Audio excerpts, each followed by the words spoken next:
नमस्कार. चॅनल बी मध्ये आपणा सर्वांचे खूप खूप स्वागत. सध्या सुरू असणाऱ्या शारदीय नवरात्रानिमित्त चॅनल बी आपल्यासाठी घेऊन आले आहेत विशेष मालिका आजची दुर्गा.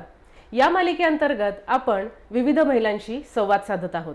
विविध क्षेत्रामध्ये कार्यरत असणाऱ्या या उत्तुंग व्यक्तिमत्वाशी संवाद साधताना आज स्टुडिओमध्ये माझ्यासोबत आहेत माननीय स्मिता सावंत मांढरे.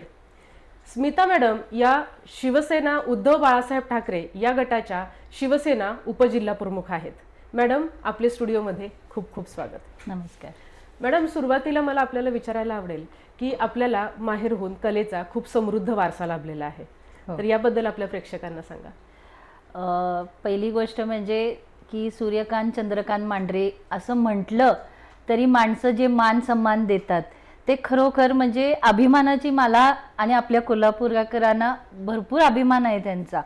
आणि तोच वारसा घेऊन मी आता पुढं निघाली आहे की त्यांचं नाव माझ्या पाठीशी आहे, त्याचं वलय भरपूर आहे, त्याचा मला खरोखर खूप म्हणजे खूप मान मिळतो.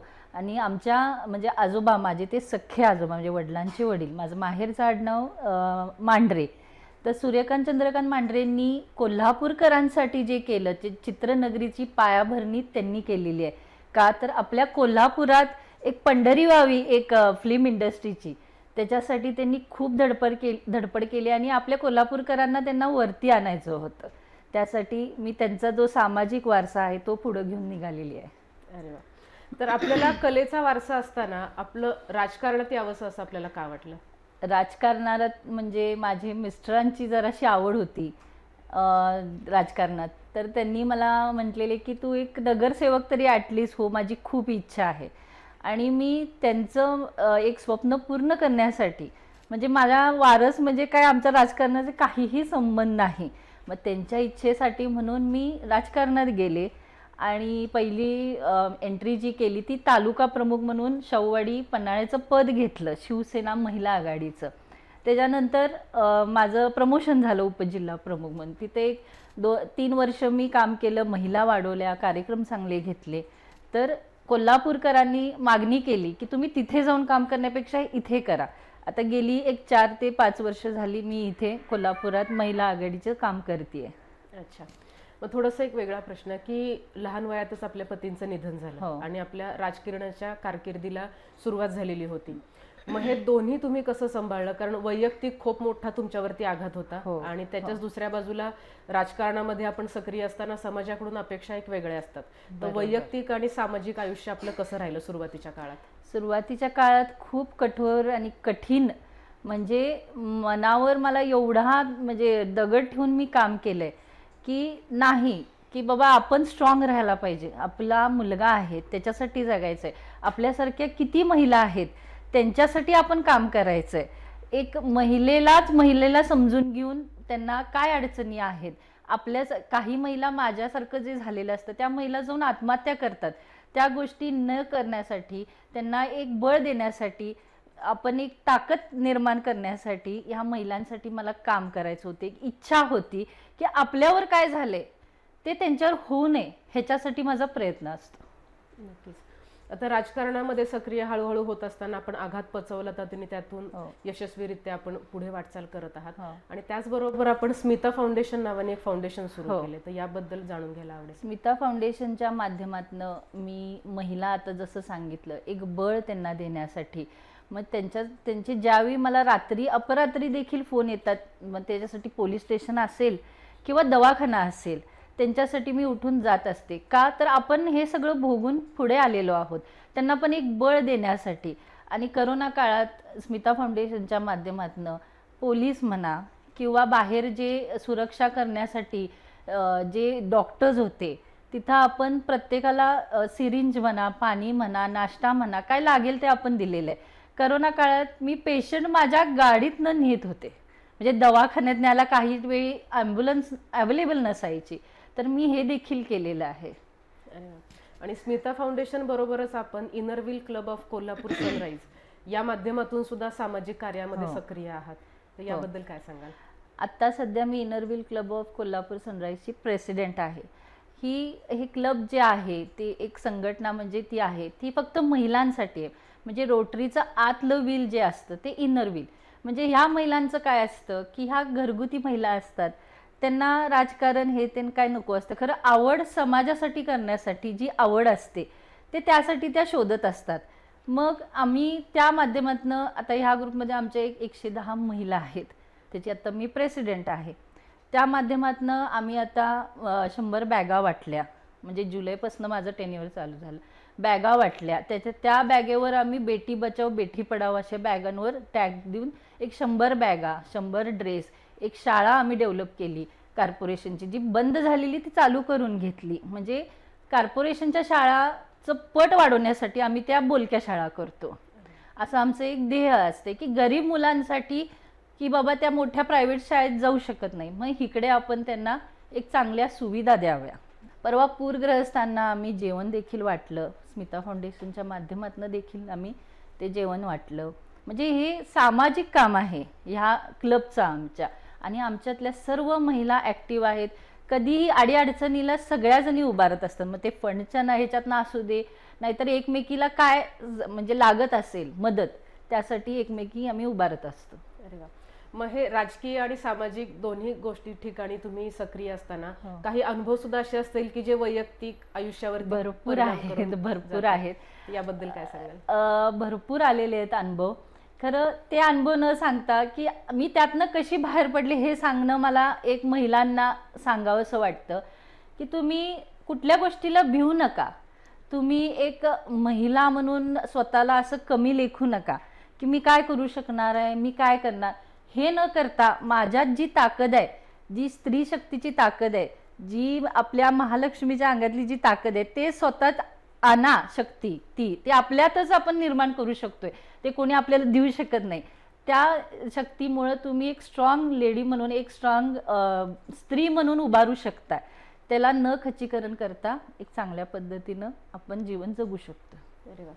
तर याला जोडून मी एक प्रश्न विचारेन की आपण निर्भया पथकाच्या सक्रिय कार्यकर्ते आहात, तर आपण सध्या बघतो की महिला अत्याचाराच्या घटना दिवसेंदिवस वाढत चाललेल्या आहेत, त्याच्यामध्ये लहान मुलींचा सुद्धा समावेश आहे. तर याबद्दल एक महिला कार्यकर्त्या म्हणून आणि निर्भया पथकाच्या एक सक्रिय कार्यकर्त्या म्हणून आपल्याला काय वाटतं? निर्भयामध्ये म्हणजे अक्षरशः खरोखर चांगला उपक्रम आहे त्यांचा की लहान मुलींना गुड टच बॅड टच त्याच्यातनं आम्ही काउन्सिलिंग करत असतोय. इवन पोलीस स्टेशनला आम्ही जाऊन त्या मुलींवर, लहान मुली ज्या असतात त्या बोलू शकत नाहीत, त्यांना आम्ही बोलून काय झालेत अत्याचार ते आम्ही केलेलं आहे. म्हणजे कोल्हापूर, सांगली ही काही आजूबाजूचे सगळे आम्ही शहर केलेले आहेत, गाव केलेले आहेत, खेडेवाडीत पण आम्ही गेलेलो आहोत. आणि निर्भया पथकच्या माध्यमातून म्हणजे मुली किंवा महिला घरातली जी भांडणं बिंडणं असतात महिलांचे, काही अडीअडचणी ते बोलू शकत नाहीत पोलिसांना, ते आम्हाला सगळं सांगून आम्ही सॉर्ट आउट करून घेतलेलं आहे. अतिशय महत्त्वाचं असं काम आहे. हो. मग महिलांची यामध्ये जबाबदारी किंवा महिलांचं जे समाजामध्ये वावरणं आहे, तर याबद्दल तुम्ही काय मार्गदर्शन कराल की काय काळजी घ्यायला पाहिजे सर्वांनी? महिलांनी आधी पहिली गोष्ट भीणं म्हणजे स्वतःची म्हणजे भीती असते ती काढून टाकायला पाहिजे की समाज मला काय म्हणेल, किंवा एखाद्या मुलीवर काय तर होत असते ती आपल्या आईवडिलांना सांगू शकत नाही, त्या गोष्टी सांगायला पाहिजे, तिनं बोलकं करायला पाहिजे. त्या पद्धतीने आईवडिलांनी देखील मुलींशी फ्रँकली फ्रीली सगळं बोलायला पाहिजे. बरोबर, तो एक कम्फर्ट झोन. हो, कम्फर्ट झोन करायला पाहिजे. आणि आम्ही आत्ता परवा ते अत्याचार जे काय काय झाले त्यासाठी आम्ही इनरव्हीलच्या माध्यमातून म्हणा किंवा शिवसेनेच्या माध्यमातून आम्ही आंदोलनं केली आहेत किंवा आपण निवेदन देखील दिलेले आहेत. आणि इनरव्हीलच्या माध्यमातून आपण ते म्हणजे रॅली पण काढलेली आहे. आता आपण इनरव्हीलच्या माध्यमातून काम करताय, स्मिता फाउंडेशन आहे आणि राजकीय पक्षाची पण आपण जबाबदारी सांभाळत आहात. तर या सर्वातर्फे आपण महिला सबलीकरणाच्या दृष्टीने काही भविष्यामध्ये प्रोजेक्ट्स राबवणार आहात का? हो, महिला ज्या आता म्हणजे हे काउन्सिलिंग तर पहिली गोष्ट पाहिजेच पाहिजे, कारण ही भीती जी आहे त्यांच्या मनात की मी काय करू शकत नाही किंवा मला काय म्हणेल का, समाज हा मला हे बोलेल ते बोलेल, हे सगळ्याच गोष्टी सोडून काउन्सिलिंगची पहिली गोष्ट ही आपल्याला करायलाच पाहिजे. दुसरी गोष्ट आत्मसंरक्षणचे धडे त्यांनी घ्यायला पाहिजेत. आणि महिलांनी काय असेल एकमेकीशी म्हणजे मैत्रीचं नातं ठेवून एकमेकीला प्रत्येक वेळी पाण्यात न बघता आपली एक मैत्रीण आहे त्या ह्यानं एक मैत्रीचं नातं पण त्यांनी टिकवायला पाहिजे आणि चुकत असेल तर चुकलं म्हणायला देखील त्यांनी धाडस हे करायला पाहिजे. बरोबर. आणि सर्वायकल कॅन्सरच्या बाबतीत वॅक्सिनेशन बद्दल तुम्ही प्रकल्प राबवत आहात. आता आम्ही दांडियाचा इव्हेंट घेतलाय 4 तारखेला भारत हाऊसिंग सोसायटीमध्ये. त्याचा जो काय फंड येईल ते आम्ही सर्वायकल कॅन्सरचे वॅक्सिनेशन्स जे आहेत ते आम्ही गरीब मुलींना, कारण ते आत्ता सध्याचं गरजेचं आहे, महत्त्वाचं आहे ते वॅक्सिनेशन, म्हणजे त्या मुलींना घेता येत नाही ज्यांच्याकडे पैसे नसतात, त्या मुलींना आम्ही देणार आहोत त्या फंडमधनं. एक स्तुत्य असा उपक्रम राबवला जात आहे या निमित्ताने. मला पुढचा प्रश्न असा विचारायचा आहे की माननीय सूर्यकांत मांढरे यांचं हे जन्मशताब्दी वर्ष आहे, तर या जन्मशताब्दी वर्षानिमित्त आपण काय उपक्रम राबवायचे काही योजले आहेत का? हो, आता परवाच सरकारने आपल्याला 12.5 लाख रुपयाचं निधी मंजूर केलेला आहे त्यासाठी. आणि माझं म्हणजे त्याच्यासाठी खूप प्रयत्न चालू आहेत की ती शताब्दी आपण कोल्हापुरात करावी, असे माझे प्रयत्न चालू आहेत. आणि ते एक नाव जे वलय आहे अख्ख्या महाराष्ट्रात ते कोल्हापुरातनंच झालेलं आहे. त्यासाठी मी खूप प्रयत्न करते की कोल्हापुरात व्हावं. अरे वा, नक्कीच आम्हाला सर्वांना याचा भाग व्हायला आवडेल. याच्या पुढे मी असं विचारते की आपल्या आजोबांनी माननीय सूर्यकांत मांढरे यांनी चित्रनगरीचं भूमिपूजन केलं, आपण मगाशी एका उत्तरात सांगितलं. तर पूर्वी जर आपण बघितलं की चित्रपट सृष्टीची सुरुवात ही कोल्हापुरातून झाली, पाया इथे रचला गेला. पण आता कोल्हापूरहून पुणे मुंबईला हे सगळं शिफ्ट झालेलं आहे. तर पुन्हा ते दिवस कोल्हापूरला यावेत याबद्दल आपल्याला काय वाटतं? खरोखर तुम्ही चांगला प्रश्न विचारला. आणि मी त्याची सुरुवात गेली 2 वर्ष करते, कारण मी मांढरे प्रोडक्शन हे चालू केलेलं आहे. त्या माध्यमातून मी 2 गाणी शूट केलेली आहेत. त्याच्यात मी सगळे जे कोल्हापुरातले कलाकार, इवन गाणं लिहिणारं पण मी कोल्हापूरकरांनाच घेतलंय. इवन म्हणजे त्याचं म्युझिक सगळं बारीक सारीक गोष्टी सगळं कोल्हापुरातनं केलंय. का तर माझ्या आजोबांची इच्छा होती की कोल्हापूरकरांना आपण मोठं करायचं आहे. एक कोल्हापूरकर तिथं पुण्यात जाऊन स्ट्रगल करतात किंवा मुंबईत जाऊन करतात, त्यांना काय किंमत मिळते हे प्रत्येकजण सांगत असते. त्याच्यासाठी मी कोल्हापूरला आपल्या मुलींना जे कलानगरीतनं जातात त्यापेक्षा आपल्या कोल्हापुरात मोठी व्हावं याच्यासाठी माझा प्रयत्न चालू आहे. आणि मी त्याच्या माध्यमातून 2 गाणी देखील शूट केलेली आहेत. तर नक्कीच नवख्या उभरत्या कलाकारांना मांढरे प्रोडक्शन हा खूप चांगला प्लॅटफॉर्म मॅडमनी उपलब्ध करून दिलेला आहे. तर याचा जास्तीत जास्त सगळ्यांनी लाभ घेतला तर आपली चित्रनगरी पुन्हा पहिल्यासारखी भरभराटीला नक्कीच येईल. मॅडम, आता राजकीय प्रश्न थोडासा विचारते की आपण आता राजकारणामध्ये सक्रिय आहात, तर राजकारणाच्या दृष्टीने आपली पुढची काही ध्येय आहेत का? आता सध्या विधानसभा येत आहे आणि आम्ही मागणी देखील केलेली आहे विधानसभेला. आणि आम्हाला सर्व महिलांना प्रत्येक घराघरात मशाल पोचवायची आहे. उद्धव साहेबांचं किंवा बाळासाहेबांची जी शिकवण, जे आम्हाला आदर्श आहेत ते आम्हाला पोचवायचे आहेत, प्रत्येक घरात पोचवायचं आहे. का तर एक शिवसेना म्हटलं की एक महिलांना सुरक्षितता असते, त्याच्यासाठी आम्ही हे प्रयत्न करतोय. मॅडम, आपण जर बघितलं की कोल्हापुरातून तुलनेने महिला आमदारांची संख्या आजपर्यंत कमी राहिलेली आहे. आपली आता विधानसभेसाठी इच्छा आहे असं आपण बोलून दाखवलं. तर याबद्दल आपलं काय मत आहे? आणि ज्या महिला येऊ इच्छितात राजकारणामध्ये, ज्या तरुणी येऊ इच्छितात राजकारणामध्ये, तर यांना आपण काय मार्गदर्शन कराल? आता मागच्या वेळी आपण जयश्रीताईंना निवडून दिलं, तसंच आमची ही देखील इच्छा आहे. आपण काम करतो, काही पदावर गेल्यावरच ती कामं होत असतात. तर म्हणजे आम्ही देखील मागणी केली आहे की महिलांचे चेहरे जरासे पुढे आणा. नाहीतरी आता 50% तरी आहेच आरक्षण. तर महिलांचे जे प्रॉब्लेम्स आहेत ते काही कुठल्या एका पुरुषाला जाऊन सांगू शकत नाहीत. त्या फ्रीली आमच्याशी बोलू शकतात आणि महिलांचे जे काही प्रॉब्लेम्स आहेत ते आम्ही ऑलरेडी सगळे सॉर्ट आउट करत असतो. ते पद जर मिळालं, म्हणजे ते आम्हाला जर निवडून आणलं, तर महिलांचे आणि चांगल्या संख्येनं पुढं आमदार दिसतील, नगरसेवक दिसतील, खासदार देखील दिसतील. आपल्या कोल्हापुरातनंच आपण जर महिलांना जर प्रोत्साहन दिलं तर कोल्हापूरचं राजकारण हे अख्ख्या महाराष्ट्रात राजकारण होत असतं. तर आपण कोल्हापूरकरांनी जर एक महिलांना जर आपण वाव दिला तर ते अख्ख्या महाराष्ट्रात ते सगळ्या गोष्टी होतील असं मला वाटतंय. बरोबर. आणि ज्या तरुणी येऊ इच्छितात राजकारणामध्ये यांना काय मार्गदर्शन कराल? ज्या तरुणी येऊ इच्छितात, खरोखर म्हणजे एक चांगलं प्लॅटफॉर्म आहे, त्याच्यात काहीच वाईट नाही आहे. आपण आपल्यावर असतं की आपण कशा पद्धतीनं काम करायचं. जिथं ॲग्रेसिव्ह पाहिजे तिथं करायलाच लागतंय. आणि एखादी महिला तिथं आहे म्हटल्यावर महिला तिच्याकडे 100% जातात आणि आपले सगळे व्यथा त्यांच्या समोर व्यक्त करत असतात. त्याप्रमाणे अशाच सगळ्या स्त्रियांची कामं करून मी महिला आघाडी वाढवली आहे. म्हणजे महिला आघाडीच्या मी अक्षरशः 7 ते 8 शाखा काढलेत आणि त्या महिलांकडे सगळी जी आजूबाजूच्या ज्या स्त्रिया आहेत त्या कनेक्ट झाल्यात आणि अतिशय चांगली गोष्ट असते.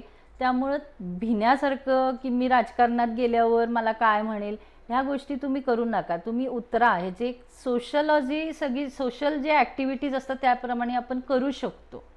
अरे वा. आणि याला जोडून असं की आपण स्त्री शक्ती हे नारा धरून एक कॅम्पेन सध्या राबवत आहात. याबद्दल आम्हाला जाणून घ्यायला आवडेल. आता कालच आमच्या उपनेत्या ज्योतिताई ठाकरे, छायाताई शिंदे आणि रश्मिताई ते सगळ्या आलेल्या होत्या. म्हणजे समन्वयक आमच्या मुंबईच्या अशा 4 जणी आलेल्या होत्या. त्यांनी अख्खं पश्चिम महाराष्ट्राचं एक कॅम्प घेतलाय. म्हणजे की बाबा स्त्रियांचे काय अडचणी आहेत, काय नाही, महिला पदाधिकारी आमच्या अशा एवढ्या कमजोर आहेत का, किंवा त्यांचे काही अडचणी आहेत का, ते वाढवण्यासाठी म्हणजे काय डायरेक्ट संवाद. आणि तो संवाद डायरेक्ट आमच्या पक्षप्रमुख उद्धव साहेबांच्याकडे जाणार आहे. जे काय असेल अडीअडचणी ते खरोखर एक चांगला त्यांनी उपक्रम राबवलेला आहे आणि ह्याच्यामुळे आणि महिला आघाडीत आमच्या महिला वाढतील. आणि पुढं देखील त्यांचं असं ध्येय आहे की प्रत्येक कॉलेजमध्ये, प्रत्येक शाळेत आता हे जे काय आपल्या समाजात घडतंय ते का घडतंय, त्याच्यासाठी काय करायला लागेल हे त्यांनी आम्हाला काल मार्गदर्शन चांगल्या पद्धतीनं केलं. की बाबा एखाद्या तुम्ही महिला आता शिवसेनेच्या तुम्ही गेला बसमध्ये, एखादा पुरुष असेल तो कसा वागतोय, मुलांशी काय वागतोय, जरा आजूबाजूला चौकशी करायची, जेणेकरून एक चाप बसतो, असल्या वृत्तींना जरासं चाप बसतो. आणि हे कालचं मार्गदर्शन खरंच आम्हाला खूप चांगल्या पद्धतीने मिळालं आणि ह्या पुढे देखील मिळत राहणार. अरे वा. या कॅम्पेनच्या माध्यमातून नक्कीच एक सकारात्मक बदल समाजामध्ये घडेल अशी अपेक्षा आहे. आता आपण नवरात्री निमित्त ही मुलाखत आयोजित केलेली आहे, तर आपल्या सर्व महिला प्रेक्षकांना आपण या निमित्त काय संदेश द्याल? महिलांना एक माझा म्हणजे कळकळीचं विनंती आहे की तुम्ही निर्भयनी राहावा आणि त्या गोष्टी जे काही भीती आहे ते अजिबात मनात न ठेवता त्यातनं बाहेर पडा आणि खच्चीकरण स्वतःचं करून घेऊ नका. तुमच्या टॅलेंट आहे तो बाहेर काढा आणि तुमचं आयुष्य खूप चांगल्या पद्धतीनं करा. नक्कीच. तर मॅडम, आपण वेळात वेळ काढून आमच्या स्टुडिओमध्ये आलात आणि आपल्या सर्व प्रेक्षकांशी अतिशय मनमोकळा संवाद साधला, त्याबद्दल चॅनल बी तर्फे मी तुमचे खूप खूप आभार मानते. धन्यवाद.